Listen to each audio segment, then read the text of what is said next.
Welcome to your 20-minute podcast with David Brower, brought to you by Audible. Get a free audiobook download and 30-day free trial at audibletrial.com/your20-minute podcast. Over 180,000 titles to choose from for your iPhone, Android, Kindle, or MP3 player. Now, here's your host, David Brower. Thanks, Allan. This is David Brower with your 20-minute podcast.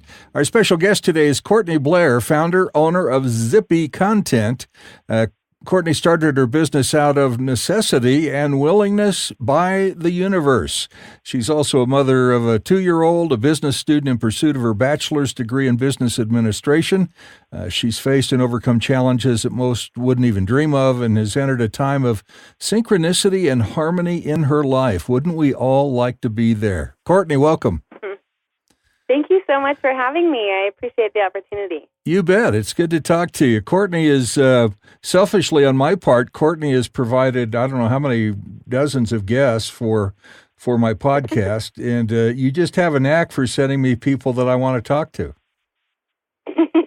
Well, thank you. I'm glad you think so. Yeah. We appreciate you having them on your show. Well, yeah, there's and nothing personal against a couple other people, but I've just gone,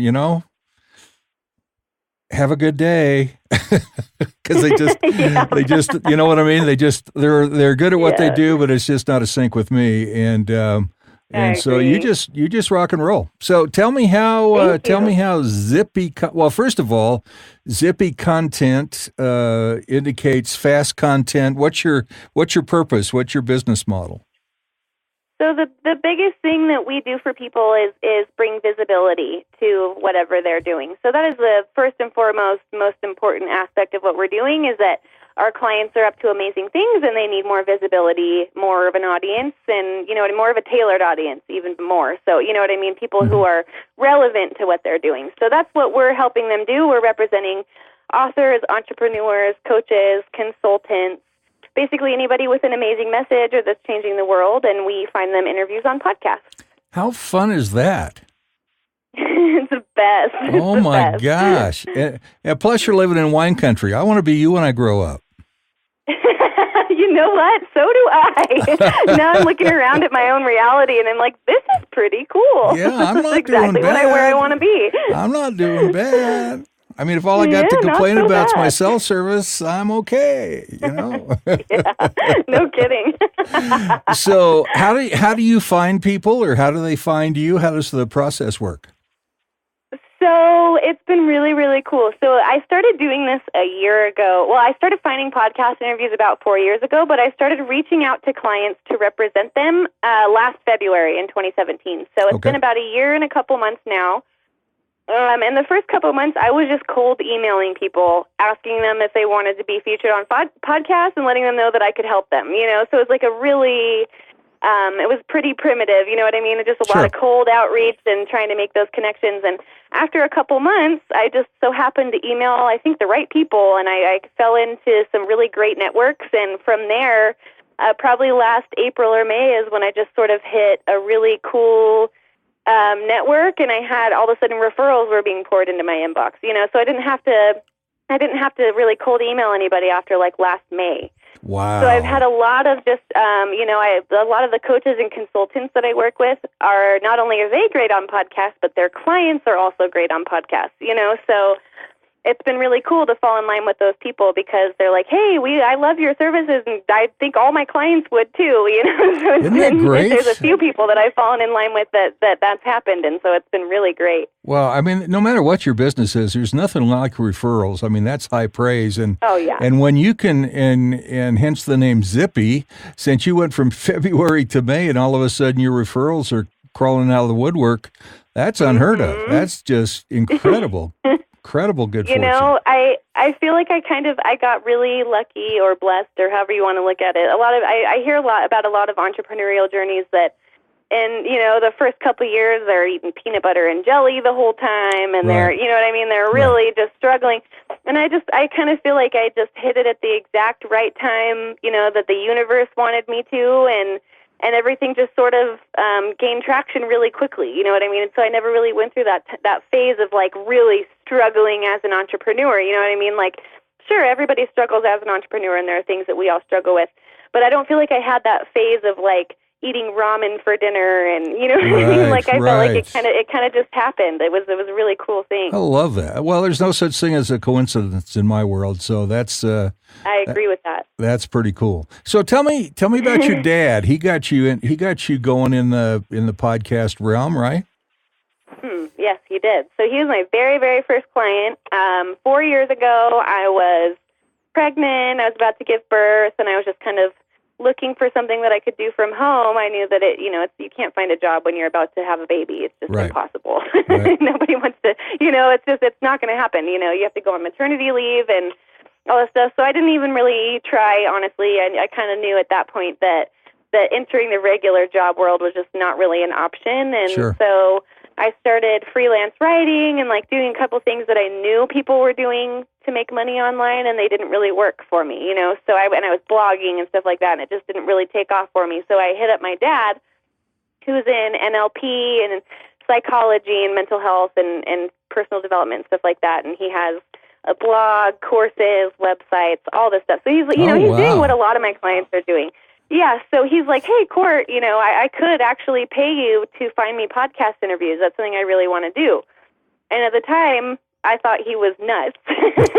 Like, podcast, huh? Like, what's a podcast? Right. I thought, I just didn't even understand using it as a business tool, and I just it was like the most primitive thing ever, and I was just going off of iTunes and cold email, like the whole thing. And so, but after a couple of years, it really turned into something, and I learned how to track the interviews and handle the booking aspect of things, and really learned how to tailor looking for specific interviews for certain people. And so after he helped me kind of dial it in, we decided, hey, because at the time I'm like, not only do I have a cool thing that I've been doing, but I need more money. Right, like I can't just be making, hourly wages right now. Yeah. Yeah. So he's like, yeah, let's turn this into a business. And he kind of helped me, with just all of the internal processes and, what a client would be looking for in terms of a service that they would pay for, So it's been a growing process the whole way. I mean, even we're still, making modifications where we need to and being flexible where we need to,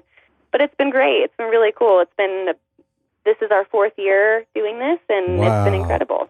My dad's still a client. Isn't that great? I mean, the old, this is way before your time, but the old TV show back in the day, Father Knows Best, and your dad really was in the right place at the right time as were you. And oh my gosh, that's just such a gift. I just got goosebumps. Wild. I love stories like that. I agree. It's such a gift. I agree. And I don't even think he really realized what we were doing at the time. Like, we both knew this was something new and special, and so we started targeting authors. That was like our first group of clients that we were targeting were authors, so they could talk about their books, and that turned into, authors are everybody. You know what I mean? Anybody can be an author. Yeah. So I just kind of figured out who my ideal clients were from there. So by ideal clients, that makes me think you're somewhat selective. Well, I am selective because I don't want to work with people who just want to hear themselves talk. Good So answer. if I jump onto a sales call with somebody and the first thing I ask them is, okay, what are you up to? What are you trying to bring visibility to? What do you want to talk about? Right. And then they just go off for 45 minutes on a tangent, and they don't have like a specific message dialed in. I already know. You know what I mean? Okay. Oh my God. The people that I talk to have a message, or they have, you know what I mean? And they have a goal, and they're actually out to change things, and they're not just like, oh, I just really like to talk about this stuff. You know what I mean? Like, those are the people that I'm turned off by, and I just don't want to work with. And you know what? They don't work for me either. Yeah, they don't work for me either because they won't benefit from it the way I need them to in order for it to be worth it for them. Right. So right. And I won't take guests like that. It's right. Because two things. Selfishly, I want to learn something, because if I'm learning something, then the audience is learning something. That gives me a chance to pay it forward and help educate some people, and maybe give somebody an epiphany here and there. And that's it. That's the payoff. And if somebody's interested in talking about just themselves and not what the payoff is and how they can change somebody's life, I'm sorry, I accidentally deleted our interview. I apologize. I think that's why you and I are in such good like alignment. You know what I mean? Yeah. Because we're both looking for the same thing. We want there to be a message and a game-changing thing that's happening, and not somebody that just wants to come onto the show and just pitch and sell. No, that's exactly right. Exactly right. So,